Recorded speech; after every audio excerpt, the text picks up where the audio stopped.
그동안에 공부한 거 오늘 처음 온 분은 좀 생소하겠지만은, 예. 진리란 뭐냐? 진리란 뭡니까? 하나님이 내 안에 하나님 되시니. 진리란 하나님이 내 안에 하나님 되시니. 대답을 100% 다 해야 됩니다. 진리란 하나님이 내 안에서 하나님 되시니. 하나님이 내 안에 하나님 되신다는 건 어떻게 되는 거예요?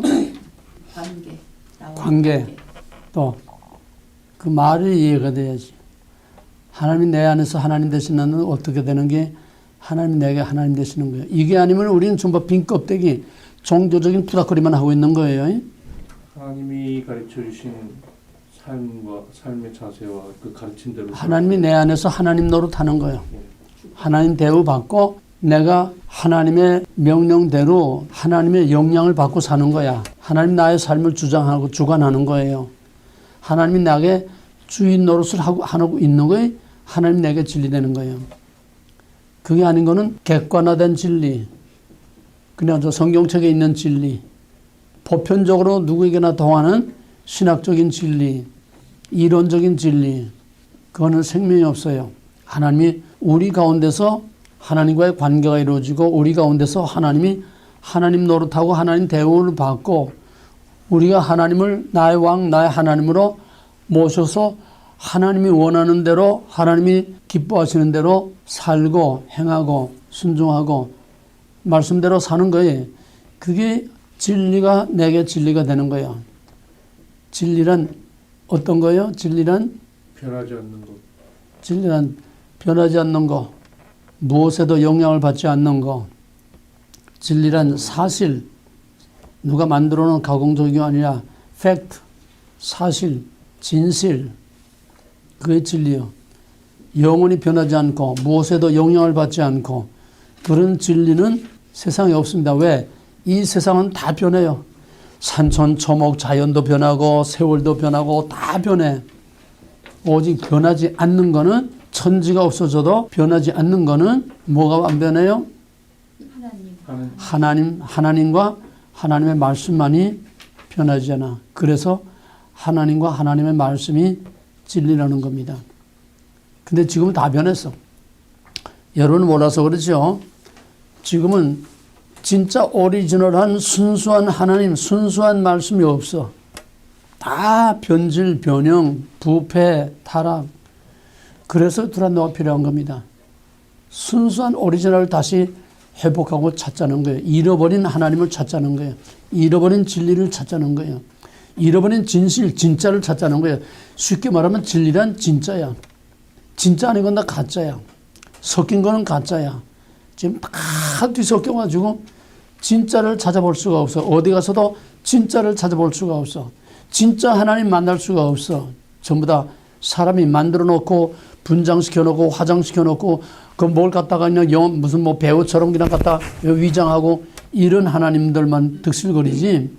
진짜 I am이라고 한 하나님 자신이 계시하신 그 하나님은 어디서 찾아볼 수가 없어. 그래서 지금 교회는 많지만은 하나님은 어디에서 만날 수가 없어. 설교는 범람하지만은 어디에서도 하나님을 만날 수가 없어. 하나님 없는 교회, 하나님 없는 말씀, 그건 진리가 아니에요. 진리인 것 같아도 진리가 아니에요. 신학이 있어도 그 신학도 지금 다 변질, 변형됐기 때문에 진짜 하나님께서 I am이라고 한 그 본래 하나님이 누구며 하나님의 말씀이 뭐냐 하는 그 진리를 우리가 찾아볼 수가 없어요. 그래서 두란노가 필요한 거고 그만큼 두란노는 없어서는 안 될 정말 소중한 것입니다. 그래서 하나님께서 두란노를 사랑하시는 거예요. 두란노를 사랑한다는 건 뭡니까? 여러분을 사랑한다는 거예요. 여러분은 특별한 하나님의 은총을 입은 자 외에는 여긴 아무나 올 수도 없고 와서도 여기 배견할 수 없어요. 하나님의 콜링과 하나님의 붙들어 주심이 없이는 특별한 사랑과 은총을 받지 못하고는 두란노를 끝까지 갈 수 없어. 여러분이 여기 와서 앉았다는 사실 자체가 하나님의 콜링을 받은 것이고 하나님의 특별한 하나님의 은총을 받은 것입니다. 그 진리란 어떤 것이냐? 진리란 역설적인 진리다. 지난 시간에 한 겁니다. 역설적 진리. 왜 진리가 역설적입니까? 역설이라는 거꾸로 간다는 얘기죠. 왜 진리는 진실인데 왜 진실, 진리, 왜 정의, 하나님의 진리의 말씀이 왜 진리가 거꾸로 간다는 거예요? 모든 세상이 거꾸로 가기 때문에 그렇습니다. 세상이 거꾸로 가니까 대세가 거꾸로 가니까 진리가 거꾸로 가는 게 아니라 진리가 바로 가는데 바로 가는 게 거꾸로 가는 게 돼버린 거예요. 진리가 거꾸로 갈 수는 없어. 진리는 하나님인데 하나님 왜 거꾸로 가요? 세상이 하나님과 거꾸로 가. 세상이 하나님과 거꾸로 가는 거예요. 그 출발 근원이 뭐지? 시발, 시점, 맨 출발. 하나님과 거꾸로 간 게 뭐야? 먹어라. 하나님 먹지 말라 했는데 먹으라 하니까 거꾸로 가는 거야. 근데 지금은 다 먹으라 세상이야. 전부 먹으라 세상이야. 그러니까 하나님이 거꾸로 가는 게 돼버린 거야. 그러니까 하나님이 거꾸로 가니까 결국은 외롭게 되는 거예요. 세상과 거꾸로 가니까 외롭게. 선지자들, 예수님, 제자들, 그걸 뭐라고 그러지? 다른 말로? 거꾸로 가는 걸 뭐라고 그러지? 지난번에 했지? 밤깨. 모든 개들은 다 옆으로 겨가는데 밤깨라는 그 밤톨같이 생긴 밤깨라는 놈은 앞으로 겨가. 그러니까 너 개는 다 옆으로 가는데 너 혼자 별나게 왜 앞으로 가느냐 밟아 죽이는 거야. 이게 역설적인 진리라는 겁니다. 선지자들 듣기 싫은 소리 하지 말라는 거예요. 왜 너만 별나게 자꾸 망한다는 소리 자꾸 하고 심판이라는 소리 자꾸 하고 저 좋은 소리 하지 말고 왜 나쁜 소리만 하느냐.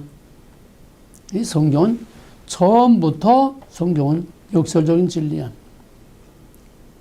성경이 거꾸로 가는 게 아니라 하나님 먹지 말라. 이게 정도인데 이게 진리인데 뱀이 먹으라 해서 그 아담의 후손들은 전부 다 하나님과 거꾸로 가니까 세상이 거꾸로 가니까 야고보 4장 4절에서는 하나님과 세상은 원수가 되는 줄 알지 못하냐 그랬어. 왜? 서로 반대로 가니까 충돌을 내. 이 진리의 역설성을 모르고서는 진리가 뭔지 알 수 없고 믿음이 뭔지 알 수 없고 신앙이 뭔지 알 수 없고 성경이 뭔지 알 수가 없고 하나님이 뭔지 알 수가 없어. 진리의 역설성을 안다는 거 이게 가장 중요한 겁니다. 왜? 이걸 모르면 다 옆으로 교가는 거야. 뭔 소리인지 알겠어요? 진리의 역설성을 모르면은 다 옆으로 교가는 거야. 이게 뭐야? 예수님 산상수훈에서 말하면 넓은 길로 가는 거야. 역설적 진리는 뭐야? 굳이 넓은 길, 쉬운 길, 편한 길 다 놔두고 굳이 고난의 길을 택해서 간다는 거예요. 그러니까 다 정상이 아닌 거야. 그게 밤깨야. 그걸 밤깨라고 그래.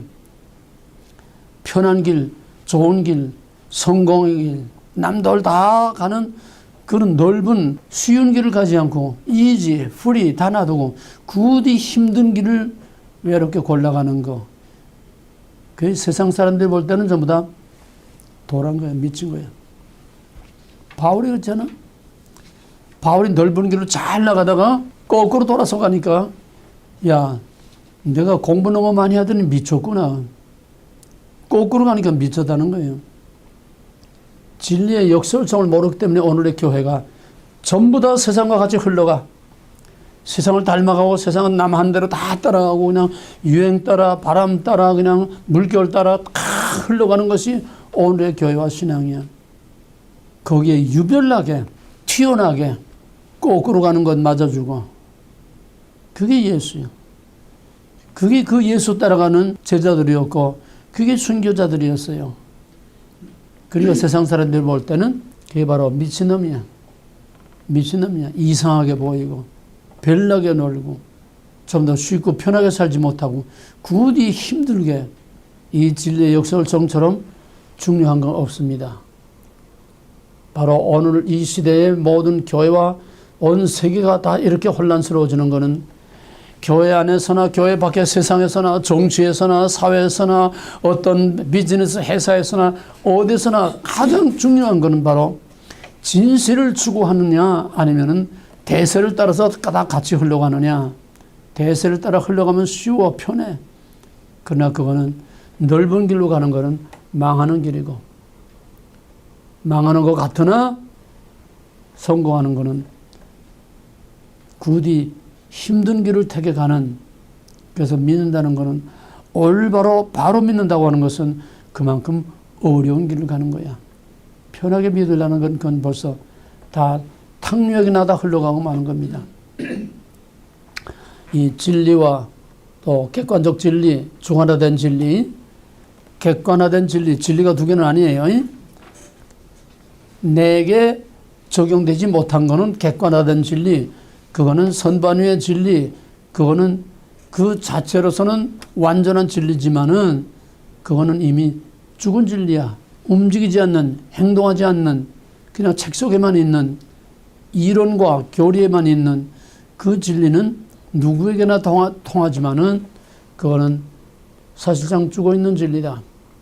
그것이 우리의 생활 속에서, 삶 속에서 행동하는 진리가 진짜 우리를 움직이고 살아 움직이는 그 진리, 가정과 사회와 세상을 움직일 수 있는 그런 진리가, 그게 행동하는 진리가 진리지, 가만 그냥 책 속에만 있는 이론과 신학 속에만 있는 그런 이론적인 진리는 그 자체가 완전한 진리지만은 그건 이미 죽은 진리다.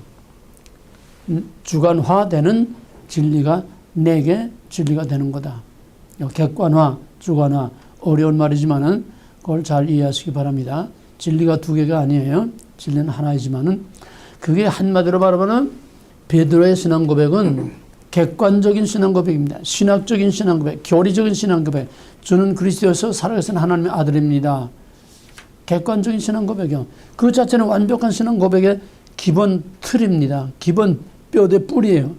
예수의 신성과 인성. 저는 그리스도에서 살아계신 하나님. 그건 하자가 없어요. 그러나 거기는 그 신앙 고백을 하는 그 예수가 나의 예수가 아니야. 주관화되지 않아서 자기와 관계 릴레이션십이 없어. You are. 당신은 이런 분입니다. 그 객관화된 진리라는 거예요. 그래서 요한복음 1장 30절에서 도마가 나의 왕, 나의 하나님이요. 당신은 나의 왕이요, 나의 하나님이. 이게 진리라는 거예요. 이게 주관화된 진리야. 이해가 됐어요? 베드로의 신앙 고백과 도마의 신앙 고백. 오늘 교회는 베드로의 신앙 고백은 열심히 하지만은 도마의 신앙 고백이 없어. 하나님과 나와의 관계, 말씀과 나와의 관계, 예수와 나와의 관계, 나의 왕, 나의 하나님으로서의 그런 나와의 릴레이션십이 주관화되어 있지 않는 그런 진리는, 그런 객관화된 진리는 죽은 진리다. 그럼 오늘은 삼일체로 들어가겠습니다. 지금 우리는 교회에서는 전부 느낌에 의존하는 신앙생활입니다. 모든 설교들은 전부 사람들을 기분 좋게 해주는 느낌에 호소하는 설교들이에요. 자기 기분에 맞으면 은혜 받았다고 그래요. 자기 기분 좋으면 은혜 받았다고 그래요. 자기 형편과 사정과 잘 맞아 들어가면 은혜 받았다고 그래요. 은혜는 그런 게 아니에요. 느낌에 호소하는 것. 느낌이라는 거는 그냥 그때뿐이지 사라져버리고 맙니다. 아예 예배도 끝나기 전에 무슨 말 들었는지 다 사라져버리고 말아요. 설교한 사람도 무슨 말 했는지 다 잊어버리고, 들은 사람도 무슨 말 했는지 다 잊어버리고. 물론 우리가 신앙에 느낌이라는 건, 감정이라는 것도 필요합니다. 느낌이 없는 돌 같은 믿음도 그것도 곤란한 거예요. 전혀 느낌이 없는 돌 같은, 바위돌 같은 그 믿음, 길바닥 같은 믿음, 이것도 문제지만은, 그러나 믿음이란 느낌이 아니에요. 믿음이란 하나님과의 나와의 관계입니다. 하나님과의 나와의 관계예요. 부부관계가 서로 마음과 마음의 교류가 없다면은 그건 법적인 부부로서는 하자가 없어도 진정한 부부라고 할 수 없어요. 마음과 마음의 교감이 있어야 돼요. 그렇죠? 마음과 마음의 교감이 있어야 되고 서로 사랑이라고 하는 그런 관계가 이루어져야 이게 부부지. 한 집에 산다고 법적으로 하자가 없다고 그건 진정한 부부라고 할 수 없어요. 근데 믿음이란 하나님은 누구며 내가 누구며 이론적으로 아는 게 아니고 객관화된 진리가 아니라 믿음이란 그 하나님과 나와의 관계, 나와의 관계라고 하는 게 생길 때는 복잡해져, 힘들어져. 왜? 하나님의 요구와 나의 요구, 하나님이 원하는 거가 내가 원하는 게 일치할 수가 없어. 스승을 따르자니 사랑이 울고 사랑을 따르자니 스승이 울고 하나님이 이렇게 하기를 원하는데 나는 그게 싫어. 나는 이렇게 하기를 원해. 충돌이 일어날 수밖에 없어요. 그래서 생각하는 믿음은 힘들어. 내 안에 싸움이 일어나. 무슨 말인지 알겠어요? 내가 이렇게 할 거냐 말 거냐. 이게 극단으로 가게 되면 겟세마네 동산의 예수님의 기도가 이거예요. 내 원대로 할 거냐 아버지 원대로 할 거냐. 아버지 하라는 난 싫어. 끔찍해. 그러나 아버지는 죽으라고 하는 거야. 이 충돌이 우리 안에서 항상 있는 것이 이게 진정한 믿음이고 살아있는 믿음이라는 거예요. 내 안에 이런 싸움이 없으면은 내 안에서 하나님과의 싸움이 없으면은 평화로 다 찬송한다고 그게 진정한 평화가 아니에요.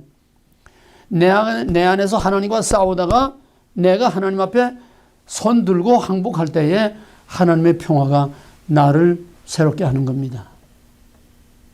싸워서 이긴 평화가 아니고는 진정한 평화가 아니야.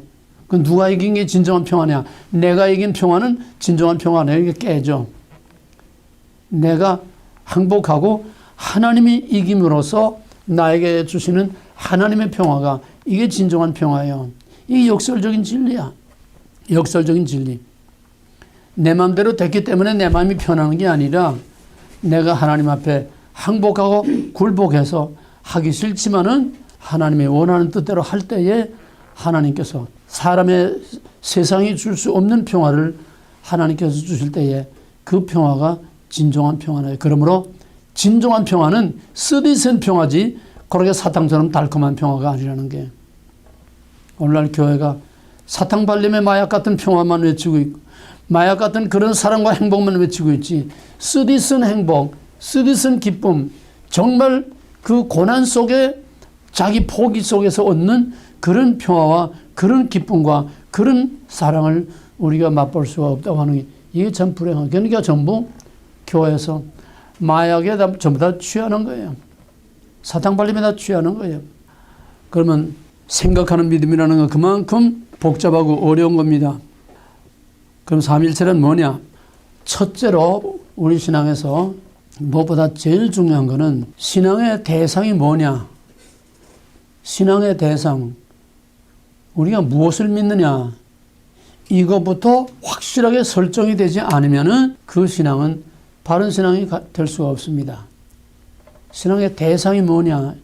이 말이 쉬운 것 같지만은 상당히 복잡한 거예요. 무엇을 믿느냐? 우리가 하나님 믿는다고 해야 돼. 그 하나님이 어떤 하나님이냐 이거야. 우리가 말은 하나님 쉽지만은 실상 그 속을 파헤치고 들어가 보게 되면은 하나님은 수도 없이 많은 별의별 하나님이 다 있는 거예요. 자기가 생각하는 하나님이 나름대로 생각하는 하나님이 다 달라. 목사들이 꼭 같은 하나님이라는 말을 하고 있지만은 그 목사들의 하나님이 다 다른 하나님이야. 뭐 말인지 이해가 돼요? 이해될 만해? 전부 제가 생각하는 하나님, 사람들이 원하는 하나님, 사람들이 좋아하는 하나님, 행복과 복만 갖다 주고 사랑만 갖다 주는 하나님. 전부 다 이건 만들어진 하나님이고 전부 분장하고 위장하고 가장하고 전부 다 위조된 그런 하나님이지 진짜 하나님이 아니에요. 이제 우리는 갈수록 점점 이제 깊이 들어갑니다. 오늘 맨 처음인데 우리가 믿는다는 하나님이 뭐냐? 우리가 어떤 하나님 믿느냐?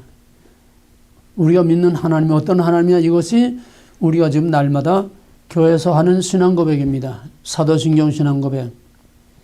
물론 사도신경 신앙 고백 센텐스 문자대로 단어대로 그런 건 성경에 없어요.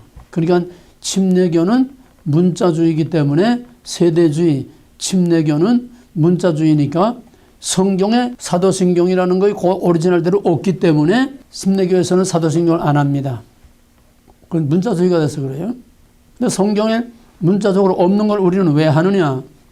이거는 초대교회 시대에 아직도 어떤 신학적인 틀도 없고 어떤 룰도 없고 아무 기초가 없는 그런 상황에서 가정에서 자녀들을 가르칠 때 또 교회에서 교인들을 가르칠 때에 성경 전체를 통해서 우리가 믿는 하나님이 어떤 하나님이냐?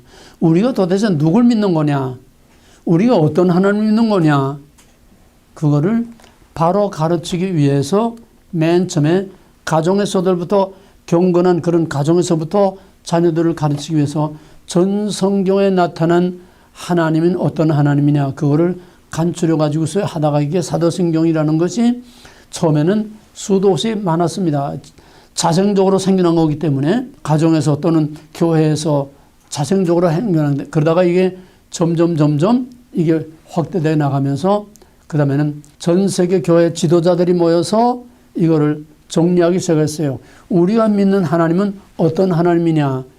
전 세계 교회 지도자들이 모여서 세계 교회 컨퍼런스에서 거기서 이제 의논을 하고 또 회의를 열어서 또 의논을 하고 그러면서 점진적으로 이제 이걸 정리해 나갔습니다.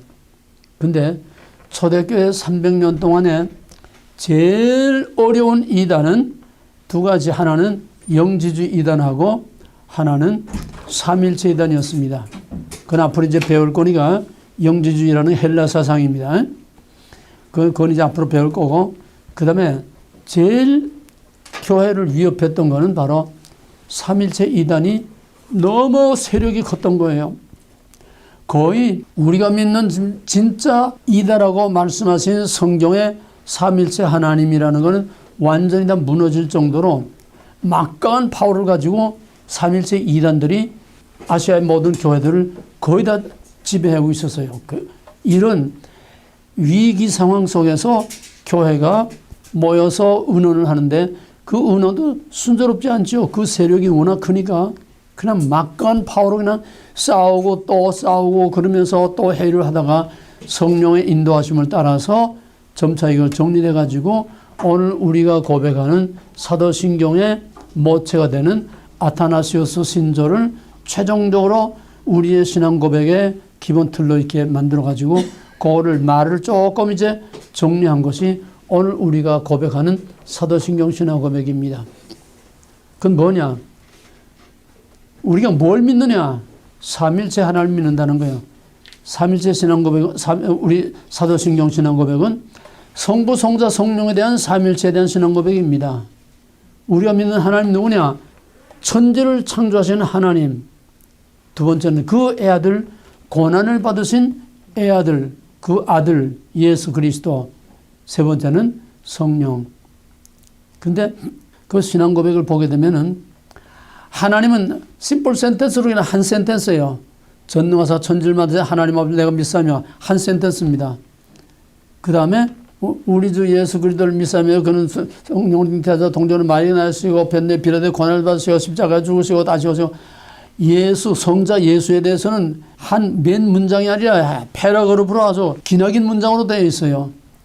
그 다음에 더 간단한 거는 성령을 믿사오며 그냥 심플 센텐스 I believe Holy Spirit. 왜 그러냐? 그게 바로 그 사도신경 신앙 고백이 이루어질 그 시대의 상황을 보여주는 겁니다. 왜? 성부 하나님은 구약시대부터 태초에 하나님이 천지를 창조하시니까 딱 못을 받고 나오니까 거기에 대한 긴 설명이 필요 없어. 그건 뭐 기정사실로 다 내려오고 있는 거니까. 그러니까 창세기 1장 1절을 그대로 모델로 해서 전능하사 천지를 만드신 하나님 그가 My Father 나와의 관계 요거 하나만 이게 창세기 1장 1절에서 그 천지를 창조하신 하나님이 나의 하나님으로 내가 믿습니다. 그거 하나가 이제 첨가된 거죠. 그건 간단해. 그 다음에 그 아들 예수 그리스도 성자 예수 그리스도에 대해서 왜 그렇게 기냐? 그만큼 요 삼일째 다음에 이제 공부하겠지만은 그만큼 성자 예수에 대해서는 복잡해. 이론이 많고 여러 가지 이해할 수 없는 거 받아들일 수 없는 게 많아.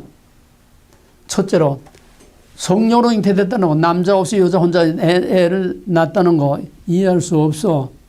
또 십자가에서 우리를 위해서 우리 죄를 위해서 대신 죽었다는 거 이해할 수 없고 또 부활도 이해할 수 없고 또 승천도 이해할 수 없고 또 다시 온다는 것도 이해할 수 없고 이거 전부 믿을 수 없는 것들이요.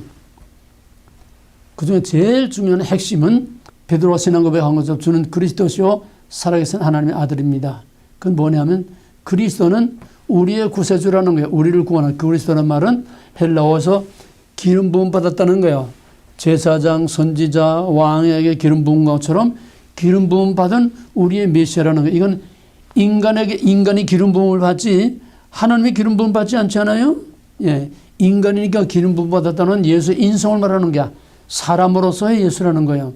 그 다음에 하나님의 아들, 이건 신성입니다. 그러니까 예수에게서 가장 중요한 문제가 신성과 인성의 문제인데 이것이 삼일체 다음에 나오는 또 복잡한 이단들이 여기서 나오게 됩니다. 그래서 사도신경 신앙 고백을 할 때에 그 예수의 신성과 인성이 어떻게 결합이 됐느냐 하는 그 기독론, 그것을 확실하게 설명하기 위해서 예수의 그 아들 예수에 대해서는 설명이 많은 거예요. 그 다음에 성령을 믿사오며, 그럼 왜 이게 간단하냐? 그때까지는 성령이 문제될 만큼 부각된 게 없었어요. 성령에 대해서 너무나 아는 것도 없고 성령에 대해서 말할 만한 그런 이슈가 아직 되질 않았어. 왜? 맨 처음에는 삼일체 이단이 약 300년 동안 세상을 다 그냥 휘어잡아서 거기에 매여서 325년에 니케아 회의에서 아타나시오스 신조를 확정해서 오늘 우리 신앙 고백에 이걸 확정될 때까지 AD 325년까지는 삼일체 이단에 그냥 거기에 정신이 없어가지고 다른 데 신경 쓸 여가가 없었어요. 325년에 삼일체에 대해서 아타나시오스 신조를 택함으로써 우리의 신앙 고백의 기본 틀, 성부, 성자, 성령, 삼일체 하나님은 어떤 분이다 확실히 정해지니까 그 다음에 나온 이단의 위세들이 예수의 하나님이며 사람이고 사람이며 하나님이라, 이것도 애매모호한 거예요.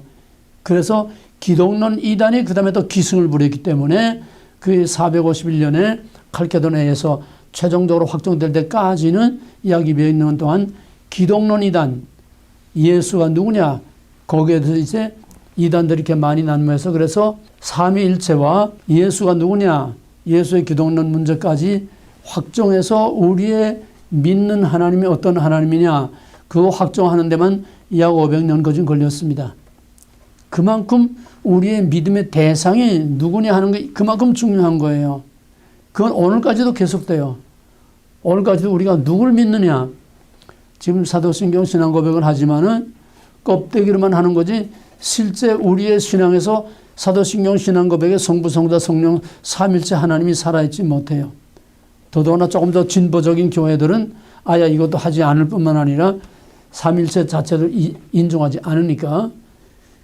지금 이런 혼란 중에서 우리가 제일 중요한 거는 우리가 믿는 하나님이 도대체 어떤 하나님이냐, 우리가 I am이라고 계시하신 그 하나님이 어떤 하나님으로 우리가 믿고 있느냐, 이게 너무나 지금 많은 혼란 속에 빠져 있기 때문에 삼위일체 하나님을 확실하게, 하나님의 아이덴티티를 확실하게 정립한다고 하는 거, 이것이 무엇보다 가장 중요한 우리 신앙의 대전제가 됩니다. 하나님은 인간을 신의존적인 존재로 만들었습니다. 신의존적인 존재라는 뭔가 하나님을 의지하지 않고는 살 수 없도록, 좀 쉽게 말하면 카메라는 세 다리로 지금 서 있어요. 한 다리만 차버리면 그건 자연히 넘어져요. 이게 원리입니다. 사람은 두 다리로 걸어갑니다. 이 두 다리를 걸어가는 게 아니에요. 하나님 한 다리를 더 의지해야 안정적으로 평화와 안정을 누릴 수 있다는 겁니다. 이건 상징이지만은 인간은 하나님을 의지하지 않고는 살 수 없게 만들었어요. 신의존적인 존재로. 근데 하나님 몰라. 누구를 믿어야 될지, 무엇을 믿어야 될지 몰라. 그러니까 산에 가면 산신, 바다에 가면 바다신, 고목나무 가면 고목나무에다가 새끼 둘러놓고 또 거기에 또 밖으로 갖다 엎어놓고 또 빌고, 이상한 바위돌이 있으면 바위돌 가서 빌고. 왜? 믿음의 대상을 모르니까 저희들이 환경에 따라서, 저희들 입장에 따라서, 바다에서 고기 잡는 사람들은 바다가 신이야. 무서워. 바다가 노하면은 그냥 막 분명 일어나면 그냥 훌가닥 집어삼키고, 거기서 나오는 심청전 얘기 아니에요? 천을 갖다 바치는 거예요?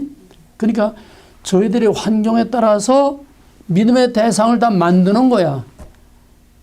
나는 여기 워싱턴주에 살면서 항상 i5로 다니면서 겨울엔 겨울대로, 여름엔 여름대로 하얀 눈을 허리 밑에까지, 한여름에도 허리 밑에까지 하얀 눈을 차고 있는 마운트 레니어를 보면서 정말 너무나 신비롭고 너무 우아하고 너무 멋있어요.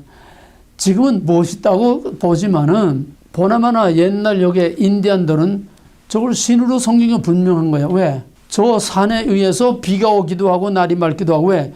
구름이 가면 그거 다 거기 몰리잖아요. 구름이. 그 신령한 산을 신으로 섬겼으리라는 거는 그건 뭐 물어보지 않아도 뻔한 사실이요. 뭔가 좀 이상하면 다 신으로 섬기는 거예요. 왜? 자기의 삶에 영향을 미치는 거. 자기의 삶에 영향을 미치는 것이 바로 그 신이야. 현대인도 마찬가지예요. 지금 21세기 최첨단 과학에 살고 있지만은 내 삶에 영향을 미치는 게 자기의 신입니다. 그게 자기 우상이야. 그래서 모든 사람들은 다 신의존적인 존재로 지음받았기 때문에 뭔가를 의지하지 않고 믿지 않고는 살 수 없어. 현대 과학시대에 살면서 나는 무슨 존재야. 신이 어디가 있어. 신은 죽었어. 나는 지금 과학시대에 지금 과학이 있을 뿐이지 무슨 신이 있어. 그러나 그 사람에게는 그 과학이 신이에요. 자기의 정신을 지배하고 있는 그게 바로 신인 거예요. 현대, 초현대 이 과학시대에도 정치가들은 선거 때 되면은 레이건도 선거 때 무당 찾아갔어요. 이 정치인들도 내나 할 것 없어. 정치인들 다 무당 찾아다닙니다. 뭐 한국만이 아니라 미국의 대통령들도 선거 때 되면 무당 찾아가요. 다 점쟁이 찾아다니고 뭐 점성술 하는 거 찾아다니고. 인간은 나약한 존재이기 때문에 유한하고 나약하고 유한하다는 건 아는데 한계가 있고 내일을 몰라. 오늘 밤의 일을 몰라. 자기가 어디 가야 될지 몰라. 누가 대학에 붙을지 못 붙을지 몰라. 사람이 할 수 있는 건 한계가 있어. 그러니까 뭔가를 자꾸 의지하려고 하는 이 본능은 하나님이 주신 거야. 하나님이 주셨는데 무엇이 진짜 자기의 삶을 바로 잡아주고 바로 이끌어주고 내 생사화복에 진짜 영향을 미치는 것이 뭔지 확실히 모르니까 환경 따라서 그냥 뭐든지 갖다 자기 신으로 믿고 있는 거예요. 옛날에 한국에서 TV에서 추적 60분 한번 보니까 그때 사당동 그 관악산 밑에 그 미신 그 뭐 한 점재하는 너무 들끓을 때요. 미신이 하도 들끓을 때야.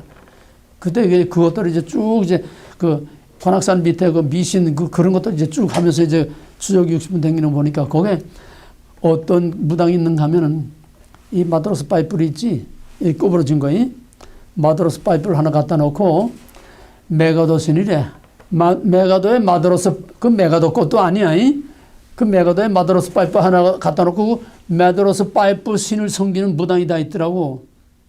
그만큼 사람들은 하나님을 모르면은 하나님 아닌 것들을 하나님으로 의지하는 이런 믿음의 대상이 자기 환경 따라 형편 따라 자기 입장 따라 다 다른 신을 섬겨야 되는 거예요. 이건 형태상의 문제지.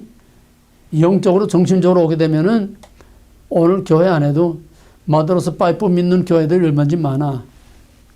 진짜 그런 마드로스 파이프 그 모양을 믿는다는 게 아니라 제멋대로 생각하는 하나님을 믿는다는 거예요. I am이라고 계시한 그 하나님이 아니라 You are라고 자기가 생각하고 자기가 만들어 놓은 자기가 생각하는 하나님들을 믿는다는 말이야. 그런 의미에서 오늘은 하나님 우상, 예수 우상으로 득실거리는 오늘의 이 시대의 교회입니다. 그렇기 때문에 우리는 우리가 믿는 하나님이 어떤 하나님이라를 정확히 아는 것이 하나님의 정체성을 확실하게 먼저 세우는 것보다 더 중요한 게 없어요. 그러면 우리가 믿는 하나님은 어떤 하나님이냐? 우리가 믿는 하나님은 하나님께서 삼위일체로 계시하셨다. 물론 성경에 삼위일체라는 단어가 없습니다. 창세기 1장 1절에서 계시록까지 삼위일체라는 단어는 없어요. 그러나 개념으로 볼 때에 삼위일체라는 것이 창세기 1장에 맨 처음 천지를 창조할 때부터 삼위일체의 개념이 거기서부터 있어 왔고 계시가 점진적으로 발전됩니다. 나무가 점점 자라듯이 성경도 하나님의 계시도 점점 자라가는 거예요. 그렇기 때문에 처음부터 삼일체란 이런 것이다 딱 이렇게 교리적으로 한 게 아니라 하나님은 경험을 통해서 하나님이 어떤 하나님이냐 하는 것을 경험을 통해서 점점 점진적으로 깨달아 알게 하시는데 이 삼일체 개념이 확실하게 정립되는 것은 요한복음과 사도행전까지 와야 성부, 성자, 성령 삼위일체 하나님이고 성부는 누구며 성자는 누구며 성령은 누구며 성부와 성자의 관계와 성부와 성령의 관계와 이 상호 관계가 확실하게 드러나는 것은 바로 사도행전까지 와야 오순절 성령 강림 그까지 와야 확실하게 정리가 되고 그 전까지는 희미하게 자꾸 내려오는 거예요. 창세기로부터 계속 내려오는 거 희미하게. 그래서 이걸 확실하게 정리해 놓은 것이 우리가 지금 고백하는 사도신경 신앙 고백이지만은 그러나 그것도 피상적인 것이고 좀 더 확실하게 구체적으로 들어가면 우리가 삼위일체 우리가 믿는 하나님이 어떤 하나님이냐 이 삼위일체를 정확히 아는 것이 중요합니다. 맨 첫째 삼위일체는 뭐냐? 맨 첫째 거기에 두 번째 페이지에 보게 되면은 양대 이단 그 위에 두 번째 페이지 위에 양대 이단 위에 보게 되면 삼위일체의 정의가 있어요. 삼위일체 정의. 삼위일체 정의 다 같이 5번 계속 반복해서 시작. 동일본질의 세인격, 동일본질의 세인격, 동일본질의 세인격, 동일본질의 세인격, 동일본질의 세인격. 예, 삼위일체란 설명하기가 어렵지만은 그거를 이해가 되든 안 되든 무조건 그냥 이렇게 기계적으로 달달 외우세요. 이게 세부해 놓으세요. 동일본질의 세 인격. 두 가지야. 동일본질이라는 거가 세 인격이라는 거. personality, three personality. 그럼 동일본질은 뭐고 세 인격이라는 뭐냐. 이게 삼위일체의 핵심인데 동일본질이라는 거는 신성을 말하는 겁니다. 신성. 하나님으로서는 한 하나님이다. 하나님의 신성, 하나님으로서는 한 하나님이다. 성부도 성자도 성령도 같은 한 하나님이라는 거예요. 그러나 그 셋은 하나이면서도 그냥 섞어서 다 녹아서 하나가 된 그런 하나가 아니라 각각 성부, 성자, 성령 따로따로 독립적인 인격체로 가지고 있으면서도 하나라는 거예요. 그래서 삼위일체라는 개념을 우리가 이해하는 게 참 우리의 상식으로는 이해하기 어렵습니다. 셋이면서 하나이고 하나이면서 셋이라. 그게 동일본질의 세 인격이라는 거예요. 동일본질이라는 거는 신성에 있어서는 하나다. 같은 하나님이라는 거야. 한 하나님이라는 거예요. 성부, 성자, 성령은 한 하나님이라는 겁니다. 그럼에도 불구하고 성부, 성자, 성령은 또 따로 구별이 돼. 완전히 인격적으로 성부도 독립적인 인격, 지정의를 갖고 계시는 퍼스널리티. 성자도 독립적인 퍼스널리티. 성령도 완전히 독자적인 퍼스널리티를 갖고 있는데 그러나 이거는 서로 분리될 수 없고 섞여서 하나가 혼합될 수도 없고 바로 세 인격의 관계는 그 다음에 있습니다. 세 인격의 관계는 구별되되 비분리, 비분할, 비혼합. 이게 삼위의 관계입니다. 자, 다 같이 5번 반복. 삼위의 관계는 구별되되 비분리, 비분할, 비혼합. 구별되되 비분리, 비분할, 비혼합. 구별되되 비분리, 비분할, 비혼합. 구별되되 비분리, 비분할, 비혼합. 구별되되 비분리, 비분할, 비혼합. 이게 어려운 거예요. 말을 외우긴 쉬운데 그 의미를 이해하기 참 어려운 거예요. 그게 뭐냐 하면 성부, 성자, 성령은 세퍼레이트 되는 게 아니야. 완전히 따로 분리되는 게 아니야. 분리될 수 없어. 분리되면은 그 뒤에 이제 나오는데 성부, 성자, 성령이 완전히 별개의 것으로 분리되면은 세신이 돼. 세신. 독립된 세신이 돼. 이게 30론 이단이 되는 거예요. 성부, 성자, 성령이 분리될 수 없어. 세퍼레이트 될 수가 없어. 그런데 분리하고 구별은 뭐가 다르냐? 이거는 분리된 겁니다. 성부, 성자, 성령 따로따로 완전히 세퍼레이트 된 거예요. 이렇게 되면 삼신론 이단이 돼. 신이 셋이야. 신이 셋이야. 그러면 구별이라는 건 뭐냐? 동일본질 하나야. 하나님 한 하나님이야. 한 하나님인데 이게 디바이드. 이게 구별된 겁니다. 한 하나님이면서 각각의 역할과 특징이 다르다는 거예요. 활동과 특징과 역할이 다르다는 거예요. 그러나 분리될 수가 없어. 또 성부가 성부, 성자, 성령, 성부가 성자가 될 수 없고 성자가 성부가 될 수 없고 성부와 성자가 혼합돼서 섞일 수 없고 섞이면 구별이 없어지지. 혼합. 서로 섞일 수도 없고 서로 성부가 성자가 될 수도 없고 성자가 성부 될 수도 없고 성령이 성자 될 수도 없고 성령이 성부 될 수도 없고 확실하게 구별이 돼야 된다는 거예요. 이게 비분리, 비분할, 비혼합. 섞일 수도 없고 그러니까 성부는 성자가 아니고 성부는 성자가 될 수 없어. 성자가 성부 될 수 없어. 성령이 성부가 될 수 없어. 성령이 성자가 될 수 없어. 이 서로의 관계는 확실하게 구별되어 있어야지 섞일 수도 혼합돼서 섞일 수도 없고 이거 어느 하나가 어느 하나에 흡수될 수도 없어. 여기에서 삼일체 이단들이 나오게 되고 여기에서 우리가 잘못된 하나님을 믿게 되는 엄청난 오해들이 오게 되는 겁니다. 삼일체라는 건 참 우리가 이해하기 상당히 어렵고 복잡한 거지만은 우리가 이 삼일체를 정확히 이해하는 것이 무엇보다 가장 중요해요. 그러면은 삼위일체는 애당초 우리가 클리어하게 속 시원하게 아주 명쾌하게 이렇게 딱 이해하기는 애당초 어려운 거예요. 그러니까 삼위일체를 이해하려면은 삼위일체 2단 그러니까 반대 교육, 반면 교육입니다. 삼위일체 아닌 유사 삼위일체, 삼위일체 아닌 변질된 삼위일체, 삼위일체 2단들을 우리가 하나하나 정확하게 알므로써 그거 아닌 것이 삼위일체 진짜 삼위일체다. 그러니까 삼위일체를 바로 이해하려면은 삼위일체 2단을 바로 알므로써 삼위일체를 바로 이해할 수 있다. 반면 교육입니다. 이제 삼위일체 2단을 정확하게 알아야 그거 아닌 것이 삼위일체라는 것을 우리가 이제 반대로 알게 되는 겁니다. 그러면 삼위일체 2단은 크게 두 가지로 나눌 수가 있어요.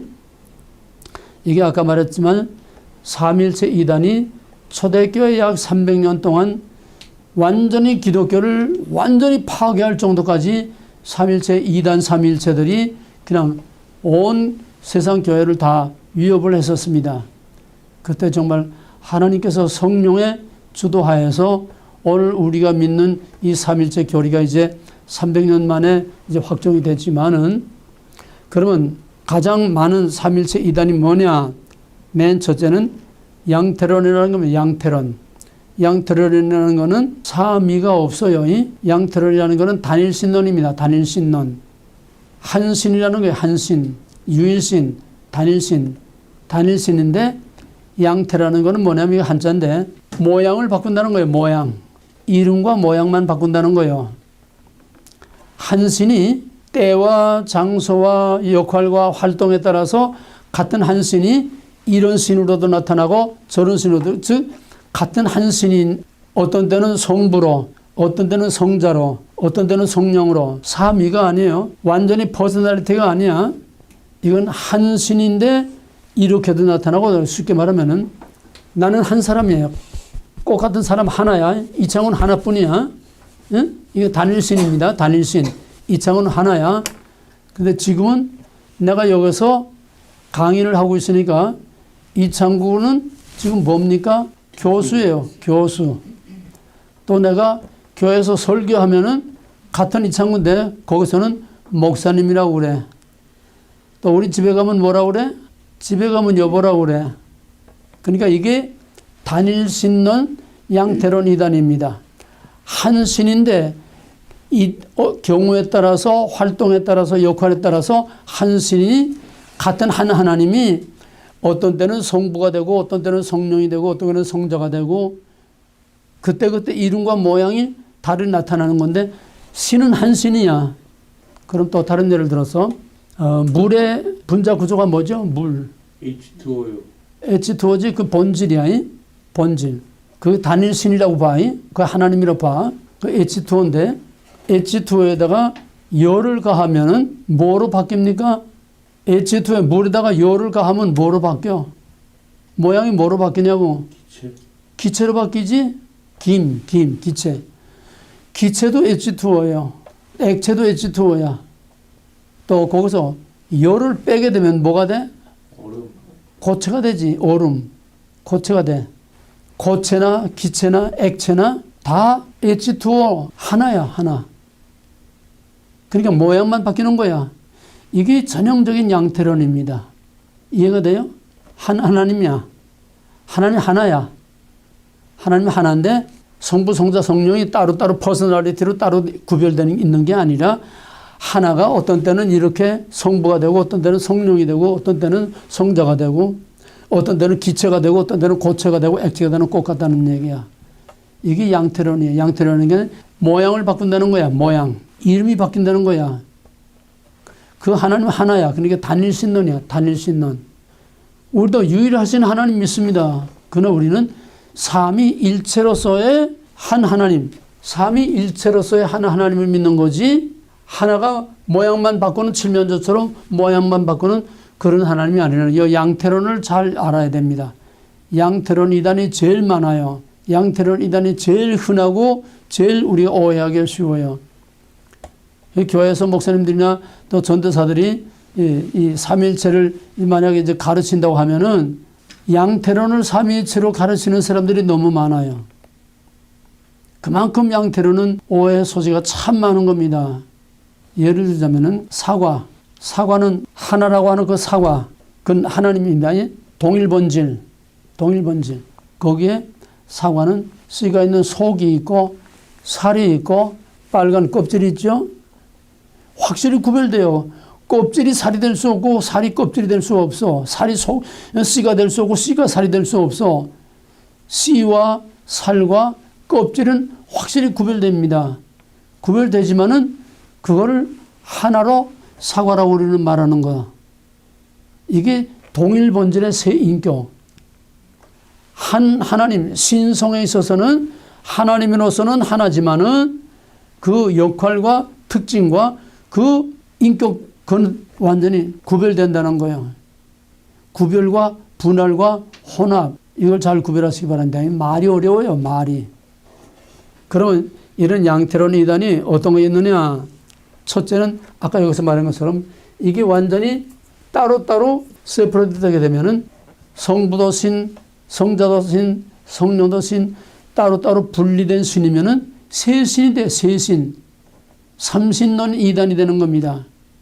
여기 우리가 말은 쉽지만은 실제로는 참 이게 델리케이트하고 정말 예민한 문제예요. 최상경 목사라고 통합적 이단대책위원회예요.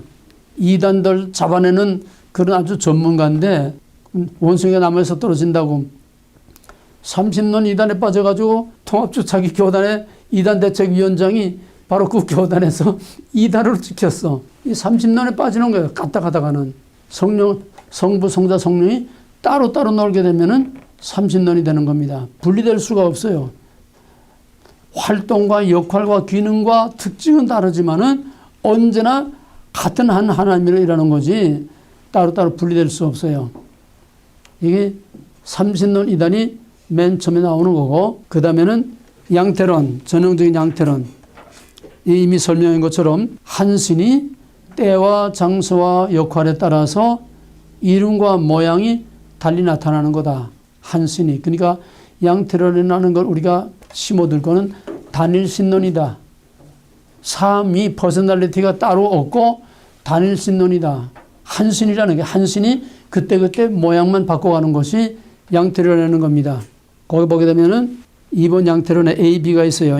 양태론 A는 요거는 한 본질이 시간과 역할에 따라서 모양을 달리하는 거 이미 설명한 겁니다. 또 하나는 한 하나님이 어떤 때는 아버지가 되고 어떤 때는 아들이 되고 어떤 때는 성령이 되고 또 베리아 2단에서 말하는 건 뭐냐면 같은 한 하나님이 성부는 영혼이고 성자는 육체고 성령은 영이다. 이건 완전히 한 하나님이 영혼, 육체, 영으로 따로따로 이렇게 모양을 바꾼다는 거예요. 같은 한 하나님이. 이게 양태론인데 양태론 이단이 참 이해하기도 어렵고 이게 까딱하면은 양태론 이단이 빠지고 싶습니다. 그러니까 여기서 하나가 그때그때 모양만 달리 나타나느냐? 쉽게 말하면은 이 드라마를 보게 되면 1인 2역, 1인 3역이 있어요. 한 사람이 이렇게 분장하고 A라는 인물로 활동하다가 또 따로 분장하고서 딴 인물로 활동하고 1인 2역 3역. 이게 양태론이야. 그 다음에는 양태론 가족설이 있어요. 중간에. 양태론 가족설은 뭐냐 하면 성부는 아버지, 성령은 어머니, 성자는 아들. 성부는 아버지 붙자니까 당연히 아버지죠.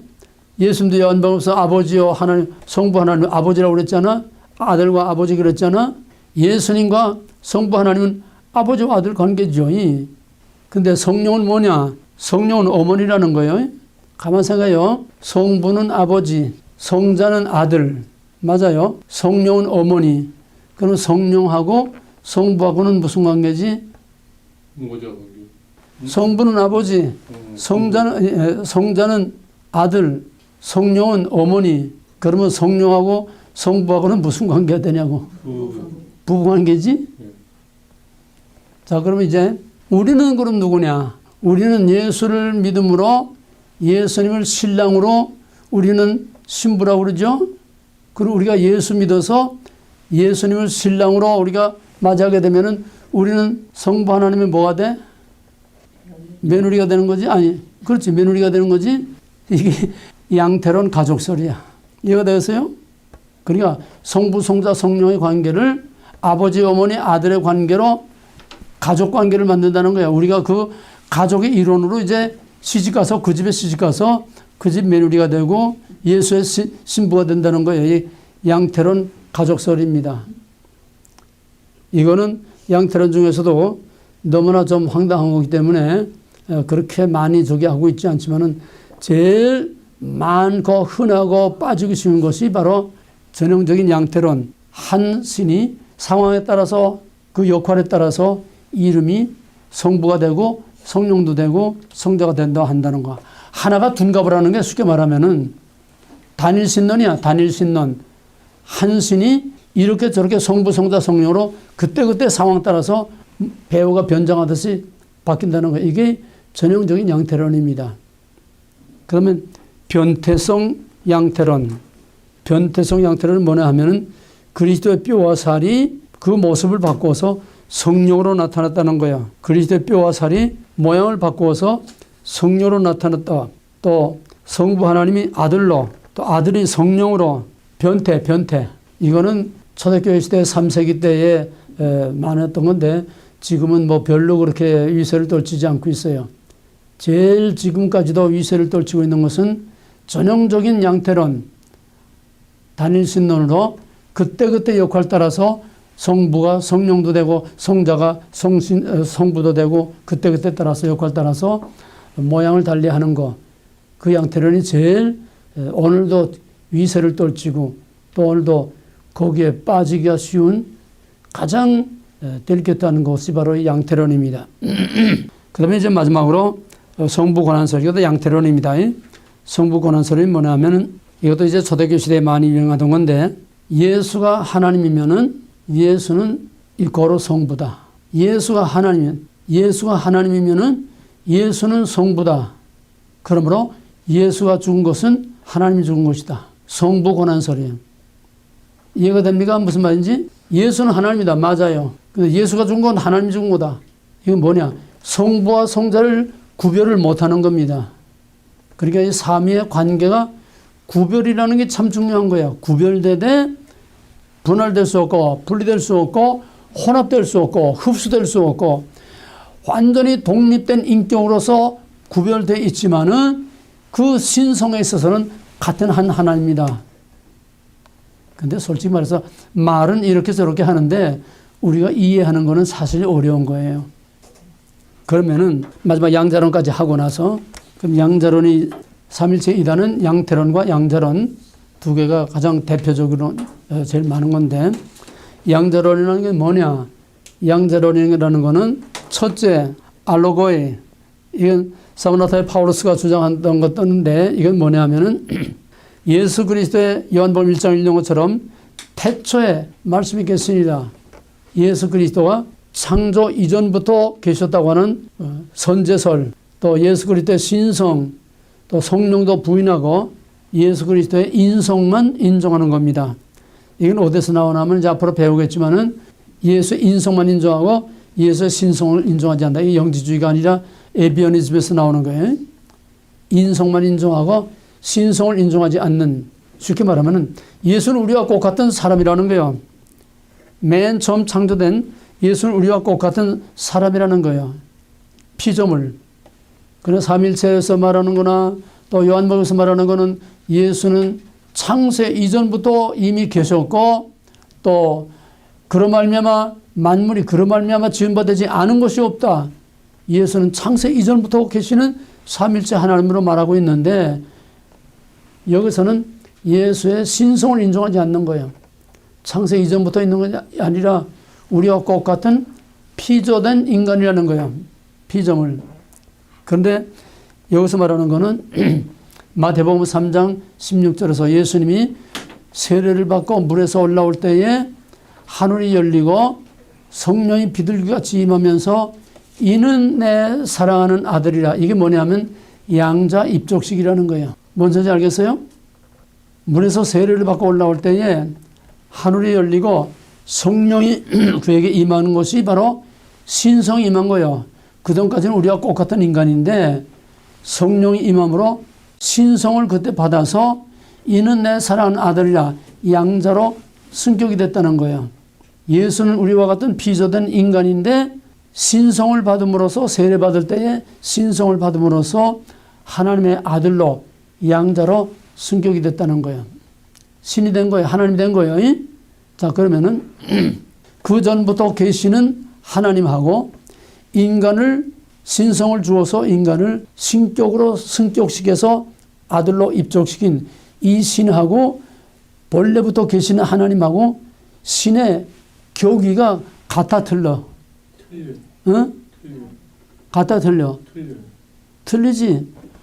본래부터 계시는 성부 하나님이 인간에게 신성을 주어서 세례받을 때 성령을 신성을 주어서 하나님의 아들이라고 이는 내 사랑하는 아들이다. 그래서 신성을 주어서 하나님의 아들로 신격으로 승격을 시켜줬어. 그러면 인간이 신격으로 승격된 그 예수의 신격하고 그를 신격으로 끌어올린 성부 하나님의 신격하고 그 신의 교기가 같으냐 틀리냐 이 말이야. 달라요. 틀리지? 그래도 신은 신이야. 예수가. 신성을 줘서 하나님의 아들로 삼아서 신의 아들로 삼았으니까 신은 신이야. 근데 양자로 승격된 신하고 그거를 승격시킨 그 성부 하나님 신격하고는 같을 수가 없어. 그러니까 이거를 유사본질이라고 그래. 유사본질. 유사는 similar. 비슷하지 같은 신이 아니라는 거예요. 이게 양자론입니다. 피조물인 인간이 신성을 받아서 세례를 받을 때에 신성을 받아서 신격으로 승격이 되겠죠. 하나님의 아들로 승격해서 신이 됐다. 인간이 신이 됐다는 얘기야. 그러니까 본래 하나님의 신격하고 인간이 신이 된 그 양자로서의 예수의 신격하고는 교기가 같을 수가 없어. 신은 신이로되 하나님은 하나님이로되 교기와 비슷한 신이지 똑같은 신이 아니라는 게 이게 유사본질이에요. 유사본질. 우리의 삼일체로는 동일본질입니다. 이 용어를 잘 기억해야 돼요. 우리의 삼일체로는 동일본질. 성부, 성자, 성령이 신성에 있어서 같은 한 하나님이야. 그 다음에 양자로는 성부, 성자, 성령이 없어. 한 단일신론, 한 신이 성부로도 성령으로도 그냥 둔갑을 하는 거야. 그때그때 상황에 따라서. 그 양자로는 피조물인 인간이 신성을 받아서 양자로 승격이 됐다. 이게 양자론입니다. 양자론의 또 하나는 예수님은 우리와 똑같은 인간인데 피조된 인간인데 십자가를 지심으로 율법을 온전히 이룸으로써 십자가로 율법을 온전히 이룸으로써 하나님께서 신격으로 승격시켜서 아들로 삼았다는 거예요. 십자가로 율법을 온전히 이룸으로써 그 예수를 신격으로 승격시켜서 하나님의 아들로 삼았다는 거예요. 이것도 아까 세례받을 때에 하나님의 아들로 승격된 거하고 또 십자가를 짐으로 하나님의 아들로 승격된 거 하고 마찬가지야. 위격이 틀려. 그래서 이거를 similar, 유사본질, 비슷한 하나님이지 성부와 성자는 같은 하나님이 아니라는 거야. 그러니까 이걸 세 가지를 구별하면은 우리가 믿는 성부, 성자, 성령 하나님은 구별되되 비분리, 비분할, 비혼합, 섞일 수 없고 흡수될 수 없고 완전히 분리될 수 없고 한 하나님이면서 동시에 각각 성부, 성자, 성령의 각각의 인격을 가지고 같이 계시는 한 하나님입니다. 이게 삼일체 하나님이고 그 다음에 양태로는 단일신론 한 하나님인데 성부로도 성령으로도 그냥 왔다 갔다 둔갑을 하고 바뀐다는 거 단일신론. 그 다음에 양자로는 인간이 신격으로 성격됐기 때문에 하나님과 같은 신일 수가 없어. 신은 신이지만은 유사본질, similar, 비슷한 거지 같은 동격의 신이 아니라는 거예요. 이거의 세 가지가 가장 중요한 삼일체에서 우리가 알아야 할 겁니다. 우리가 믿는 동일본질, 동일본질의 세 인격하고 양태론의 단일신론하고 양자론의 유사본질. 그걸 정리하세요. 우리의 삼일체론은 뭐예요? 동일본질. 동일본질. 성부, 성자, 성령은 신격에 있어서는 똑같아. 동일본질이야. 한 신이야.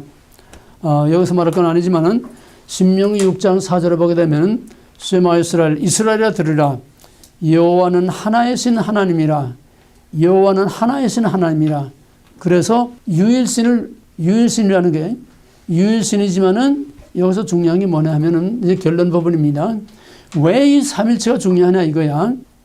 유대인들과 이슬람도 똑같이 유대인처럼 모세 오경에서 출발을 합니다. 모세 오경에 뿌리를 두고 있어요. 그러니까 신명기 9장 4절 하나의 신 하나님 유일신이야. 이슬람도 유일신 종교, 유대교도 유일신 종교입니다. 그 말은 무슨 말이냐? 거기에는 유일신만 있지 삼위일체가 없어요. 삼위가 없어요. 그건 하나님이야. 그러면 단순해요. 간단해. 복잡할 것도 없고 이단이 나올 것도 없어요. 하나님 하나다. 그럼 뭐 간단한 거야. 근데 우리는 그냥 유일신이 아니라 하나의 신 하나님이 돼 삼위일체 하나님이라는 거야. 성부, 성자, 성령이 한 하나님인 삼위일체 하나님이라는 거야. 근데 거기에 나오는 히브리 원어를 보게 되면 여호와는 하나의 신 하나님이라. 그 하나라고 하는 그 원어가 에하드라고 하는 원어인데 그 히브리 원어의 그 하나는 그냥 absolute one, 절대적인 하나가 아니야. 모아진 하나라는 거야. 하나는 하나되 이거는 절대적인 하나입니다. 그렇죠? 내가 들고 있는 이건 절대적인 하나야. 내가 들고 있는 이 하는 이거 유일한 하나야. 근데 신명기 6장 4절에서 말하는 여호와는 하나님이다. 그 에하드라고 하는 동사는 모아진 하나라는 거야. 모아진 하나. 이게 삼위일체가 거기서 벌써 감춰져 있는 겁니다. 근데 유대인들은 그 박식한 랍비들이 그 히브리어의 능통한 랍비들이 그 원어의 뜻을 왜 모르고 지금까지도 유일신 하나님을 믿느냐, 유일하신 하나님을 믿느냐. 여기서 우리가 믿는 삼일체 하나님을 믿는 우리의 신앙하고 유대교와 이슬람이 믿는 그 유일신하고 only one, absolutely one 그거하고 삼위일체, 트리니티, 삼위일체 우리가 믿는 하나님하고 이 신앙이 뭐가 다르냐. 가장 중요한 거는 왜 삼위일체가 필요하냐. 출애굽에 오게 되면은 이스라엘 백성들 애굽에서 나와서 시내산에서 모세를 이제 중재자로 오르락내리락 하면서 모세를 통해서 너희는 내 백성 나는 너희 하나님 언약을 맺습니다. 하나님의 백성이 됩니다. 언약을 맺고 그 다음에 이제 언약의 잔치를 하고 그러고서 이제 모세가 시내산에 올라가서 이제는 하나님의 백성이 됐으니까 하나님 그 백성과 같이 살아야 되니까 모세가 시내산에 올라가서 40주 40야 먹지도 마시지도 않고 이제 금식을 하면서 하나님께 이제 율법을 받아요. 십계명과 이제 율법을 받는데 근데 하나님께서 그때 하나님이 시내산에 강림하실 때는 온 백성들이 맨 처음에 출애굽기 19장에서 하나님이 시내산에 강림하실 때는 큰 우레소리와 천둥 번개 소리와 큰 나팔 소리와 땅이 진동하고 온 산이 그냥 불과 연기 기둥으로 연기로 꽉 차고 그 나팔 소리와 하나님의 음성이 너무너무 우렁차고 쩌렁쩌렁해서 사람들이 그냥 무서워서 다 땅에 엎드려서 얼굴을 땅에 파묻고 얼굴을 들지 못했어요. 너무 두렵고 떨려서. 그래서 모세들어 우리가 너무 무서워서 못 견디겠습니다. 여호와께서 친히 말씀하지 마시고 당신을 통해서 간접적으로 우리에게 말씀하게 하옵소서. 우리가 무서워서 못 견디겠습니다.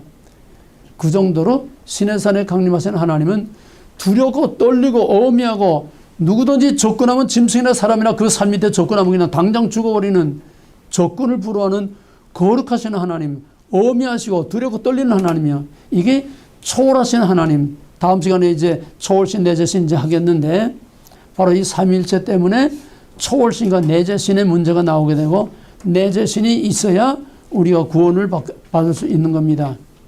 쉽게 말하면 이제 그 다음 시간에 이제 하겠지만은 쉽게 말하면은 유일신만 있으면 뭐냐 하면은 유대교나 이슬람교는 유일신 종교니까 구원을 받을 수가 없어요.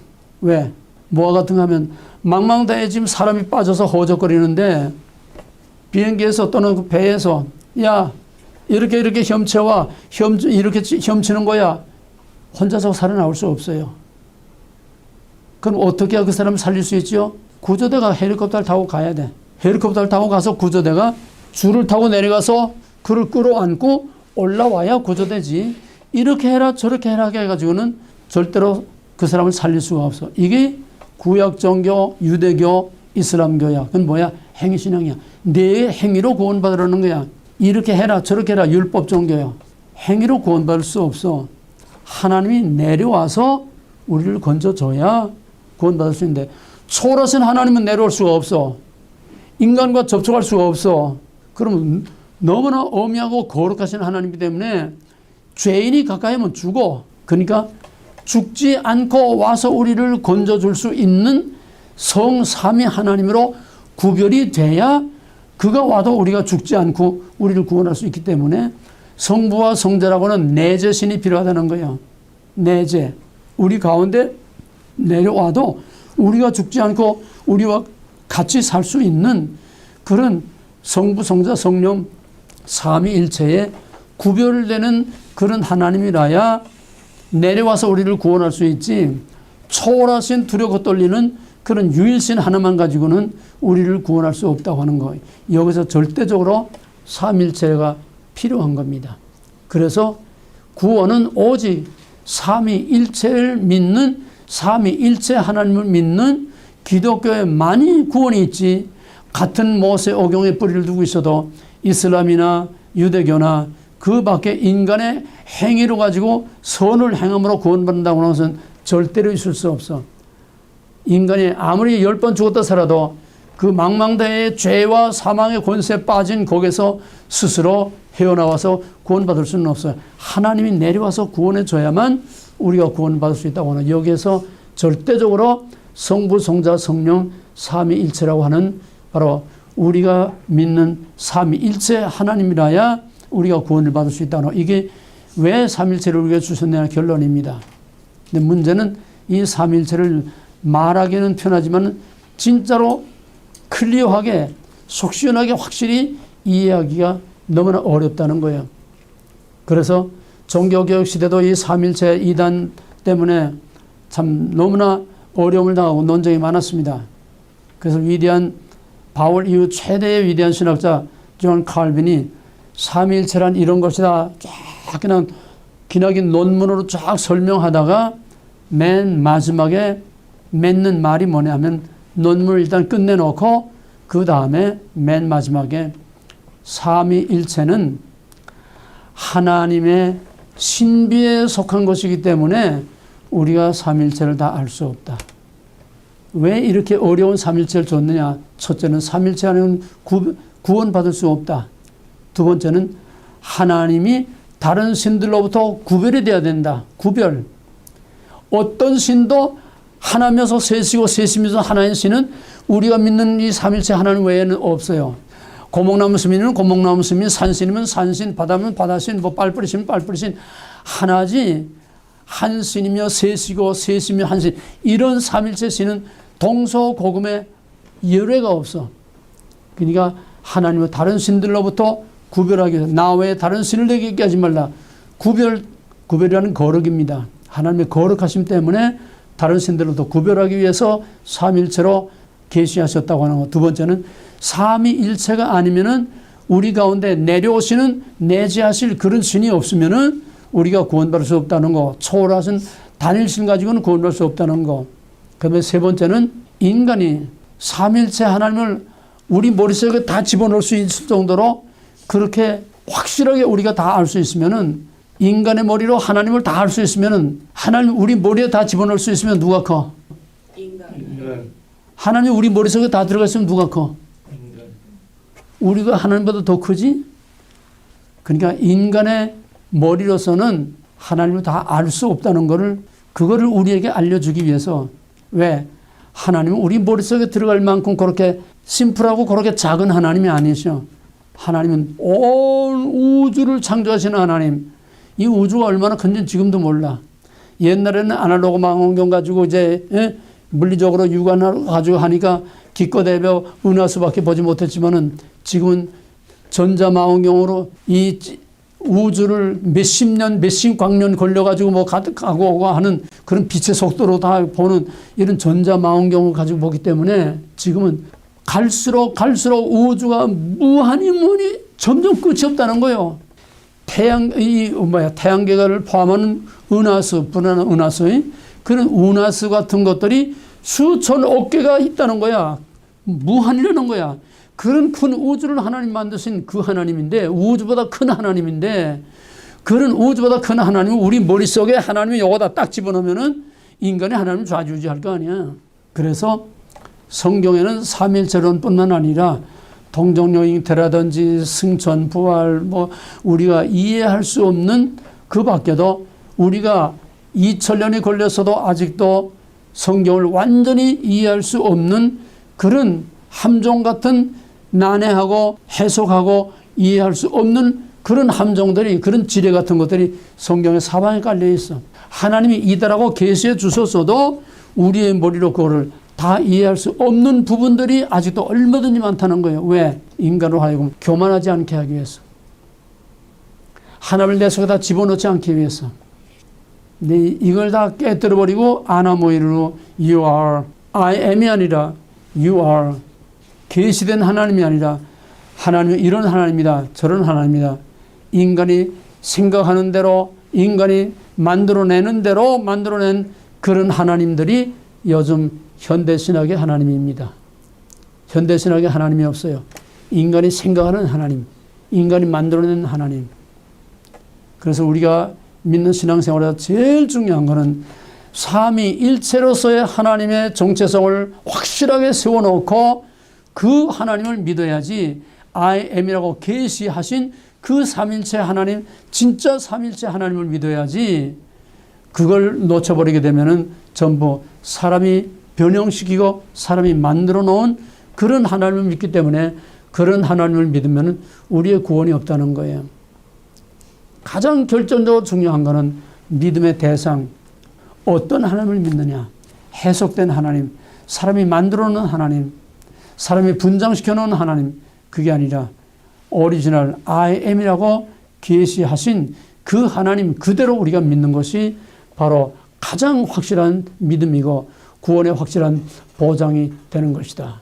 그러므로 우리의 믿음의 출발은 올바른 삼위일체의 하나님을 바로 아는 데서부터 출발이 되는, 이것이 바로 설명은 다 제대로 못하고 있지만은 우리가 믿는 신앙 고백, 천지를 창조하신 성부 하나님, 우리를 구속하신 그 아들 예수 그리스도, 그 다음에 성령, 성부, 성자, 성령 삼위일체 하나님을 우리가 믿는다고 고백하는 것이 우리의 사도신경 신앙 고백입니다.